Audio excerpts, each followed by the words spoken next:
Homan, you have a few minutes? Yeah.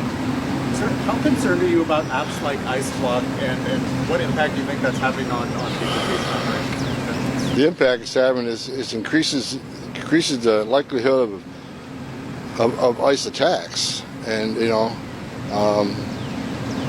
letting the bad guy know where we're at and when we're coming, it just put our officers at risk. It's only a matter of time before we're ambushed. Just like what happened in El Dorado, Texas, where they stood outside the facility with semi-automatic weapons looking to ambush ICE agents. You don't see these type of apps with an FBI operation, a DEA operation. It seems like politics is taking over public safety and officer safety. It's just ridiculous, and I hope DOJ comes to a decision to look at these people, and if they can charge them with the crime, I hope they do. Because they're putting ICE officers at great risk. So, Janine Pirro recently announced that ICE is going to be cracking down on Washington, D.C. Can you give us any more information? ICE is cracking down across the country, to include Washington, D.C. We got over 1,000 teams out there every day. Looking to take the worst of the worst off the street, and that's what we're going to keep doing all across the country. There's no safe haven for illegal alien criminal safety threat or illegal alien national security threat. There's no safe haven here, nowheres. Mr. Homan, on deportations, why were you able to achieve so much more for Obama than you have been able to so far for Trump? Well, you got to look at the Obama numbers, right? They claim had all these removals, but I can tell you I was there. They were counting Border Patrol removals along with ICE removals. Border Patrol was actually apprehending people, giving the ICE to deport them, to move those numbers up. We get honest numbers. Our numbers are ICE number removals. And you look at ICE removals, despite what a lot of the media says, the vast majority of people were removed on criminals and public safety threats. I read every day how ICE isn't arresting criminals. ICE has more non-criminals in detention than criminals. It's a bunch of garbage. I look at the number. First thing I do every morning, I look at the data here every day for the last 24 hours. And here's what the data told me this morning. 70% of everybody arrested is a criminal. Hard stop, 70%. Who's the other 30% we're arresting? National security threats. For instance, over 300 Iranian nationals. We arrest national security threats by the thousands since President Trump's been in Oval Office. Who else is that 30%? People with final orders of deportation. People who had due process at great taxpayer expense were ordered removed by an immigration judge. Our job is to remove them. There's also gang members. Look, and as far as the small fraction, I made it clear from day one. Sanctuary cities don't let us arrest a bad guy in the jail and force us in the community to find a bad guy. When we find him, many times it's with others. They're coming too, because they're in the country illegally. We're not going to instruct ICE to not arrest these people. Because the last administration said, ICE, you can't arrest an illegal alien unless he's convicted of serious crime. What message does that send to the whole world? Go ahead and enter our country illegally. It's a crime, but don't worry about it. Just don't commit another crime and no one's looking for you. If that's the message we send to the whole world, you're never going to fix this problem permanently. Ms. Homan suggests that the Justice Department filed against Judge Boasberg over stopping deportation flights. I think a lot of these judges are radical judges who are trying to stop this administration from doing their job.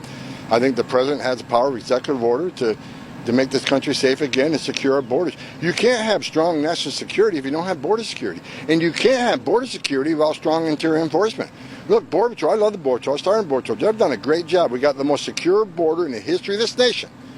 But a lot of that has to do with interior enforcement, because we're showing the whole world there's consequences. We have 1,000 teams out every day arresting illegal alien public safety threats. That sends a strong message, too, not to come and cross that border. Don't put yourself at risk and cross that border, because most 90% of those claim asylum get ordered removed. We're going to remove them. Because if we don't do that, if we don't execute those orders issued by judges, then what the hell are we doing? Just shut down immigration court. Judge's order doesn't mean anything. Well, why? We're wasting our time. Take the border patrol off the border. There's no consequence. No, we're going to enforce the law. President Trump, what he's doing different than President Biden, we're enforcing laws on the books, enacted by Congress, what ICE is funded to do, and we're going to continue doing that. And look at the success. The most secure border in the history of this nation today. This would be the first administration in history of this country that's going to have total operational control of the southern border for the first time ever. Mr. Homan, as a Roman The Catholic, tariff deadline coming up, and with Mexico in particular, President Trump has spoken about the need for tariffs to stop the flow of fentanyl coming over the border. Can you discuss that, how that effort is going? Tariffs are out of my lane. That's a question for other people. That's out of my lane. I'm a border guy. And Well, look, fentanyl seizures down over half. Why? Because we got a secure border. When you have a secure border, every border patrol agent is on the line doing their job. They're not changing diapers, making baby formula, making hospital runs, making airport runs. Everybody's on the line and vigilant. And the cartels are hurting. Look, under Biden, the cartels made more money than they ever made. Smuggling aliens, sex trafficking women and children, smuggling dope across the border. Now we have a secure border, cartels are going bankrupt. And President Trump, through all his efforts and his leadership, we're going to wipe the cartels off the face of the earth, which makes not only this country safer, but Mexico safer. Mr. Homan, as a Roman Catholic, should your detainees be allowed to celebrate Mass? The Archbishop of Miami has said that he's not been able to access the detainees in the Alligator Alcatraz to give them the Eucharist. I'm not aware of that. Where would that come from? It came from the National Catholic Reporter 3 days ago. I'll have to look into it. I'm not aware of that. Mr. Homan, there's polling that suggests that there are people in the public that think that you've gone too far with immigration. Yeah, but why is that? Because I just talked about it because of false media. I read a story the other day. Less than 1% of ICE deportations are murderers. Really? That's a level set now? Being in the country legally isn't enough? There's nothing in the Immigration Nationality Act that says you got to commit yet another crime to be deportable. But the false media stories, like I just said, most people in ICE detention aren't criminals. Wrong. A majority is criminal. I see the numbers every day. But now the media is saying, well, they're not criminal enough. They just got a DUI. 10,000 people a year die from DUI. That's a public safety threat, in my opinion. That's a cop from New York. I've seen the tragedies of DUI. So now the media is saying, well, they're not criminal enough. Look, the bottom line is, I looked at the numbers. 70% of everybody we arrested have a criminal history. And I told you, the other 30% are national security threats. Most national security threats don't have a criminal history. They're laying low to waiting for them to do their dirty deed. Gang members, a lot of gang members don't have criminal histories. And the others, the non-criminals, everybody arrested in the country illegally. That's not okay. It's not okay to be in this country illegally. It's not okay to enter this country illegally. It's a crime. And again, if that's the message we send, and I've done this for 40 years, if the message we send, if you're just in the country illegally, don't worry about it. We're not looking for you. You think you're ever going to solve the problem? When people around this world want to come to the greatest nation on earth, and if they've realized I'll cross the border illegally, it's a crime, but as long as I don't commit another crime, no one's looking for me. We can't do that. And while we're arguing about this, there are millions of people standing in line, taking their tests, doing a background investigation, paying their fees, sitting in the back seat, while millions of people in the Biden administration cheated the system. All these millions of asylum seekers, what you need to know, based on immigration court data, nearly 9 out of 10 of those so-called asylum seekers end up with an order of removal. They're asylum seekers, they're also asylum cheaters, because there are thousands of people in this world that really do need our protection, because they really are true asylum seekers, because they're escaping fear and persecution from their home government because of race, religion, political affiliation. They're sitting in the back seat while millions of asylum cheaters cross the border in Joe Biden. This president different. Again, what have we done? Most secure border in the history of this nation. ICE has arrested more criminal threats and national security threats in this time frame 3 times as many as Joe Biden did. This administration is look, every day I wake up, it's amazing the numbers we have. What a lot of this polling that's going is because of false media. We're deporting U.S. citizens. Name one U.S. citizen we deported. We don't deport U.S. citizens. They're talking about children of people we deport.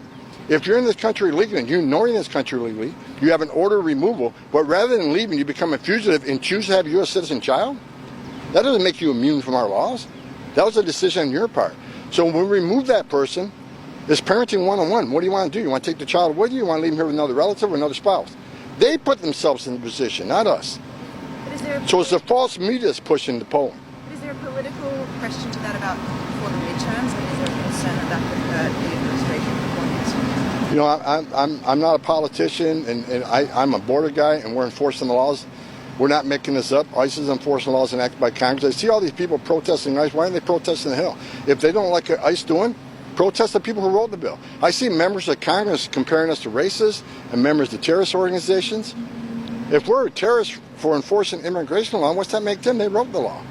We're enforcing laws enacted by Congress, and we're going to do it with no apologies. We're going to do exactly what the President Trump has promised American people to do. The reason why President Trump was elected president, because people believed in a secure border, and people believe that we should remove public safety threats and national security threats from this country, and that's what we do every single day. Mr. Homan, how comfortable are you with the efforts to deport our Afghan war allies, like the interpreters who helped our guys over there? Look, every one of them will be vetted properly, which weren't vetted during the Biden administration. Decision be made by case basis.